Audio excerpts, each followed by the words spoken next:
नमस्कार मित्रांनो. केदारनाथ सायकल यात्रेबद्दल तुम्हाला सांगणार आहे. दापोलीचा सर्वेसर्वा अंबरीश गुरव आणि तसंच माझा परममित्र शरद भुवळ यांच्यासोबतच माझ्याबरोबर नवनीत वळीकर, आदित्य दास, विशांत नवा, विजय कांबळे आणि विकास कोळी हे माझ्यासोबत होते. आणि मुंबईवरून हरिद्वारपर्यंत आम्ही सायकल ट्रेनमध्ये टाकून दिल्या आणि प्रत्यक्ष सायकलिंग आमची हरिद्वारवरून सुरू झाली. आणि हरिद्वारवरून ही 240 किलोमीटरची यात्रा, खडतर अशी यात्रा आम्हाला सतत वर चढत जाणारी होती. आम्ही पहिला मुक्काम शिव गाव येथे केला आणि त्याच्यानंतर देवप्रयाग, नंतर रुद्रप्रयाग, गुप्त काशी येथे पोहोचलो आणि गुप्त काशीवरून फाटा या गावात मुक्काम केला आणि फाट्यावरून सोनप्रयाग मार्गे आम्ही गौरीकुंडपर्यंत पोहोचलो. ह्या संपूर्ण या प्रवासामध्ये धारीदेवीचं दर्शन घेतलं.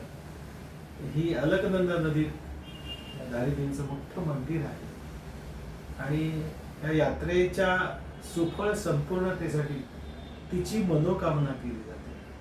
त्यानंतर गुप्त काशी येथे काशी विश्वनाथाचं मंदिर आहे. त्या ठिकाणी गंगा आणि यमुना याचा संगम तिथे आहे आणि गजमुखातून यमुना वाहते आणि गोमुखातून गंगा वाहते. असं अप्रतिम मनोहारी दृश्य आपल्याला गुप्त काशी येथे होत आहे. त्यानंतर उखी मठ येथे आम्ही गेलो होतो. उखी मठला अनिरुद्ध आणि उषा यांचा विवाह झालेला आहे आणि या उखी मठ हे अतिशय पवित्र असं ठिकाण, ज्या ठिकाणी जे केदारनाथ हिवाळ्यामध्ये खाली येतात त्यांची पूजा इथे हिवाळ्याच्या दिवसात केली जाते. केदारनाथ मंदिर बाबा उखी मठ येथे येतात तर त्यांची गादी तिथे आहे. त्यानंतर त्रियुगी नारायण मंदिर आम्ही बघितलं. तर हे त्रियुगी नारायण मंदिरामध्ये तर आदी भगवान शंकर आणि पार्वती यांचा विवाह संपन्न झाला. तिकडे 7 कुंड आहेत. या 7 कुंडांमध्ये जर आपण जलप्राशन केलं तर कोणतीही व्याधी आपल्याला होत नाही. तर असा हा संपूर्ण तीर्थयात्रा, तीर्थक्षेत्राचा प्रवास करत करत आम्ही गौरीकुंड येथे पोहोचलो.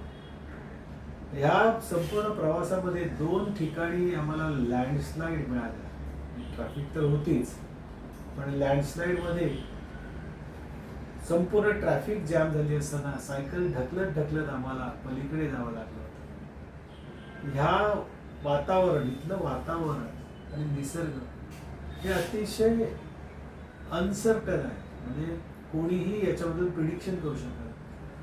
कधी पण पाऊस पडतो, कधी पण कडक ऊन लागतं. लँडस्लाईड तर सदोदित होत असतात. पण तुम्हाला परमेश्वराचं नाव घे, बाबा भोलेनाथाचं नाव घे, सतत पुढे पुढे सरकत जावं, तर पुढे पुढे जावं लागतं. आणि गौरीकुंडानंतर सायकल तिथे ठेवल्या आम्ही आणि मग आमचा ट्रेक सुरू झाला 16 किलोमीटरचा. आणि हा ट्रेक अतिशय खडतर. म्हणजे आम्ही ट्रेक सुरू केल्यानंतर पहाटे आम्ही 3 वाजता ट्रेक सुरू केला गौरीकुंडावर आणि समोर प्रचंड पावसाला सामोरं जात होतो. आणि आता ट्रेकिंगमध्ये काय होतं, पाऊस पडायला लागला ना की वातावरण अतिशय थंड होतं आणि त्याच्यात पहाटेच लोकांची रहदारी सुरू झाली होती. टॉर्चच्या प्रकाशामध्ये आम्हाला हा प्रवास करायचा होता. सुरुवातीचा रस्ता बऱ्यापैकी आहे ट्रेकिंगचा, पण जाणारी माणसं, घोडे, डोल्या, पुन्हा येणारी माणसं, त्या घोड्यांची लीद, याच्यामध्ये चालणं खूप कठीण होतं. रस्ते तर बिलकुल नाही, स्टेप्स आहेत, पण मोठे मोठे दगड आहेत, बोल्डर्स आहेत. गुळगुळ झालेल्या दगडावरून पाय कधी पण घसरतो आणि अशा वेळेला सतत पायांकडे नजर ठेवून तुम्हाला पुढे पुढे चालत जावं लागतं. अतिशय कठीण असा हा ट्रेक आम्ही पार केला. सर्वांची दमछाक झालीच होती आणि मग केदारनाथ धामपर्यंत मी दुसऱ्या दिवशी जवळपास पहाटे 3 वाजता सुरू केलेलं प्रवास 12 वाजता तर तिकडे संपन्न झालं.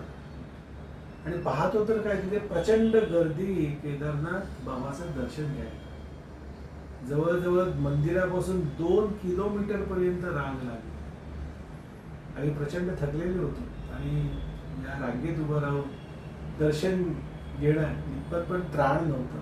म्हणून मग एक छानपैकी तिथे पंजाब भवनमध्ये एक रूम मिळाला आम्हाला आणि आम्ही सगळ्यांनी तिथे विश्रांती घेतली. ठरवलं थोडा वेळ विश्रांती करून मग फ्रेश व्हायचं आणि मग संध्याकाळी दर्शनासाठी तजवीज करायची. तिथे लक्षात आलं की दर्शन काही VIP दर्शन पण आहे आणि 5,500 रुपयात तुम्हाला 7 जणांना तिकडे दर्शन मिळू शकतं. त्यामुळे माझ्याबरोबर असलेले निशांत नवार आणि विकास कोळी हे दोघेजण तिकडे तिकीट काढण्याच्या रांगेत. पण गंमत अशी की तिकीटच्या रांगेत 3 माणसं पुढे असतानाच ते तिकीट काउंटर बंद झालं आणि आम्हाला ते VIP दर्शनाचे पण तिकीटी मिळाले.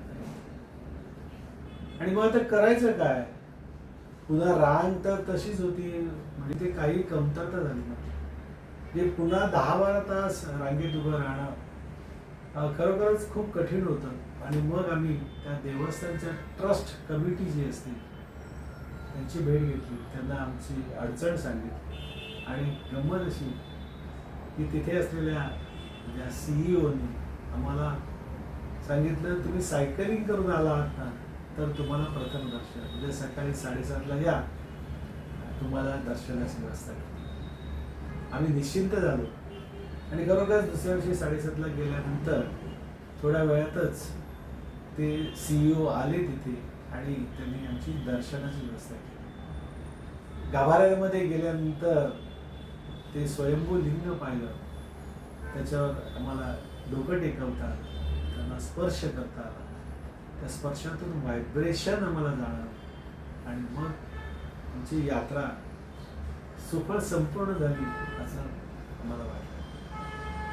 दर्शन घेतल्यानंतर बाहेर आलो आणि त्यानंतर तिथे भीमशिळा आहे, प्रचंड मोठी अशी शिळा. 2003 मध्ये जो त्या ठिकाणी जलप्रलय झाला होता त्यावेळेला त्या प्रचंड मोठ्या शिळेमुळेच संपूर्ण गाव वाहून गेलं होतं. पण त्या शिळेमुळे केदारनाथ धाम, केदारनाथाचं मंदिर हे सुरक्षित राहिलं होतं आणि म्हणून अशा या भीमशिळेचं सुद्धा पूजन केलं जातं. आता केदारनाथ हे कॅरिडॉर होत आहे. या ठिकाणी आधी शंकराचार्य यांनी तपश्चर्या केली होती, त्यांची समाधी सुद्धा तिथे आहे आणि ह्या समाधी स्थळ तिथे निर्माण होत आहे. त्यांची ध्यानस्थ बसलेली मूर्ती तिथे शिल्प मोठं लावलेलं आहे.